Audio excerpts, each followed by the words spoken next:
Masu kallon mu barkanmu da warhaka, sannunmu da saduwa da ku a cikin shirye-shiryenmu a waɗannan tagwayen tashoshi namu a YouTube channel kenan wato Farfajiyar Mata TV da kuma Na'isa TV. A inda muke kawo muku shirye-shirye da suka shafi mata da maza kama daga gyaran jiki, magungunan ƙarin ni'ima da gyaran jiki da abin da ya shafi duka wa'yansu matsaloli na mu'amala da kuma abubuwan da ya kamata a ce an yi domin ganin cewa an gyara duka don a gudu tare a tsira tare da kuma magunguna waɗanda za a haɗa su, mutum ya haɗa su da kuɗinsa da kansa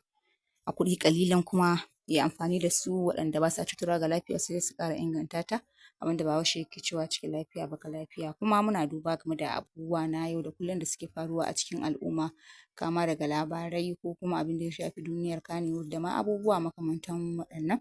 duka domin a yi jan hankali ga wani abu da ake ganin cewa zai cutar da al'umma ko kuma zai amfanar da su, domin a kiyaye ko kuma a yi wannan abun don a amfana. To kafin mu shiga cikin shirin, idan yau ne shigowarku wannan tagwayen tashoshi namu Farfajiyar Mata TV da Na'isa TV, to da Allah a yi mana subscribing, a mana liking, a mana share, a mana comment domin ƙara mana ƙarfin gwiwa, kuma a danna mana ƙararrawar sanarwa inda da zarar mun ɗora sabon abu kai tsaye zai zo gare ku, kuma a yaɗa bidiyon mu. To za mu yi magana akan abin da ya shafi siyasar da ke faruwa a cikin Kannywood, inda Nura M Inuwa ya ce shi baya siyasa kuma ba zai yi ta ba. Sannan ya ce ganinsa da aka yi a waƙar Lema da aka yi lokacin Buhari, ya ce shi bai yi kamfen ɗin Buhari ba, wannan ma waƙar bayan an yi Buhari ya ci zaɓe ne ya yi ta ta taya murna, kuma ita kanta wannan waƙa ya yi ta ne saboda wani dalili ba don ra'ayin kansa ba. Ya ce abokinsa Abdul'amad shi ne ya kawo wannan waƙa ya ce masa ya shiga, kuma yadda ya ce masa ba zai shiga ba kamar yadda ya ƙi shiga na waɗansu a baya, to shi Abdul'amad ɗin sai ya ce to ai amincin da ke tsakaninsu in baya yin Buhari to shi ai nasa ne, ya kamata ko don shi ya shiga ya yi wannan abun nan ɗin. Ya ce to dalilin Abdul'amad in Buhari ba nasa ba ne, Abdul'amad nasa ne, wannan shi ne dalilin da ya sa ya shiga ya yi waƙar Lema ta yagi, amma ba wai don yana siyasa ko ya yi Buhari ba a wani lokacin. Ya ce har a yanzu ma baya yi, kuma shi baya siyasa ba kuma zai yi siyasa ba, ba shi da wannan ra'ayi. Ya ce in ka ga shi yake da masoya na haƙiƙa, ya ce ya zama Nura M Inuwa ne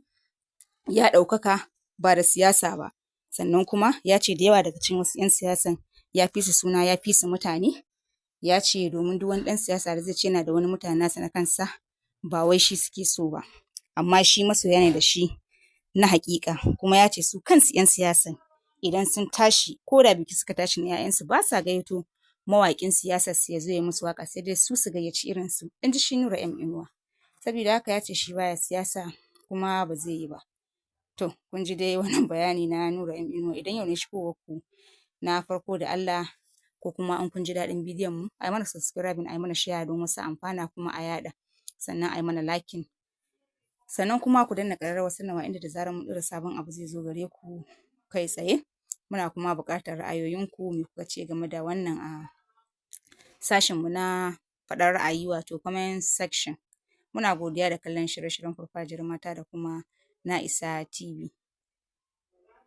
Mu kasance da ku a cikin shirye-shiryenmu na gaba idan Allah ya kai mu, za ku dinga jin abubuwa mabambanta da labarai mabambanta da kuma abubuwa na ƙaruwa ga waɗanda ba su kalli shirye-shiryenmu na baya ba. Suna nan a YouTube channel ɗin namu Farfajiyar Mata TV, Na'isa TV. Ku shiga ku kalla domin ku amfana. Muna godiya da kallon tashoshinmu.